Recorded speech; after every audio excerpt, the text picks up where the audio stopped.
அனைவருக்கும் வணக்கம். இது ஆன்மீக கதைகள். சொர்க்கமும் நரகமும் அப்படிங்கிற தலைப்பில் நம்ம இன்னைக்கு ஒரு கதை பார்க்க போகிறோம். அந்த காலத்தில் ஒரு ராஜா இருந்தார். ரொம்ப நல்ல ராஜா, நிறைய புண்ணியங்கள் செய்தவர். அவருடைய காலம் முடிஞ்சிருச்சு.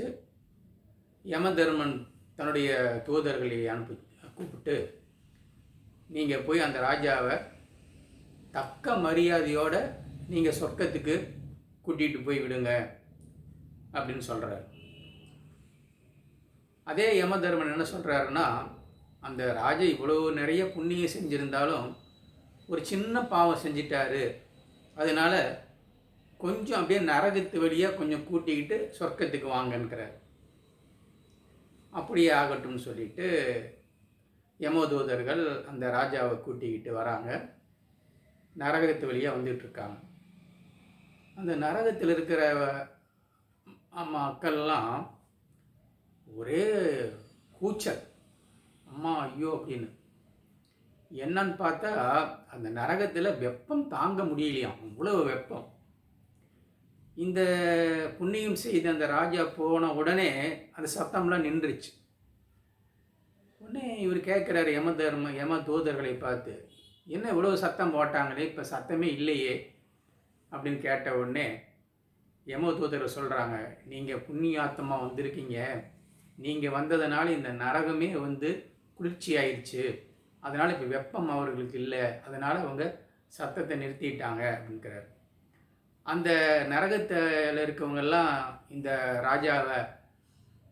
ராஜாவே நீங்கள் இங்கே எங்களோடையே இருந்துருங்களே, எங்களுக்கு இப்போ நல்லா இருக்குது, வெயிலோடைய அந்த வெப்பத்தோடைய கொடுமை இல்லாமல் நாங்கள் நல்லா இருக்கோம், தயவுசெய்து எங்கள் கூட இருந்துருங்க அப்படின்னு சொல்லி கெஞ்சுறாங்க.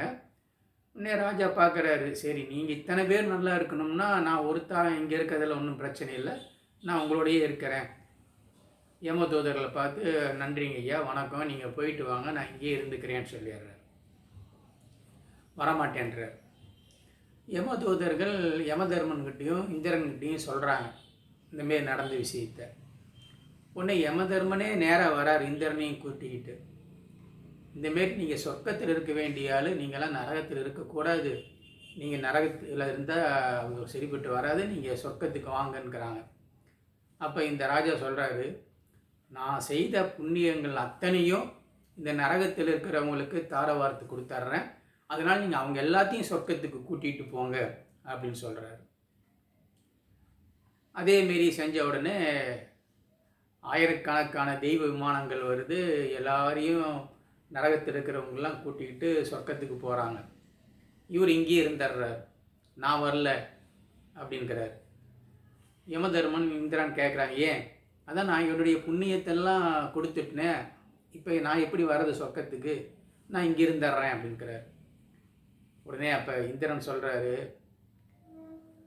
ராஜாவே, நீ எப்போ உன்னுடைய அத்தனை புண்ணியங்களையும் இந்தமாரி அவங்களுக்கு கொடுத்தியோ அதே ஒரு பெரிய புண்ணியமாயிருச்சு, அதனால் நீ சொர்க்கத்துக்கு வரத்துக்கு தகுதியானவர் தான், அதனால் நீங்கள் சொர்க்கத்துக்கு வரணும்னு சொல்லிட்டு இந்த ராஜாவையும் சொர்க்கத்துக்கு கூட்டிகிட்டு போனாங்க என்று சொல்லி இந்த ஆன்மீக கதையை இந்த அளவில் நிறைவு செய்கிறேன். நன்றி, வணக்கம்.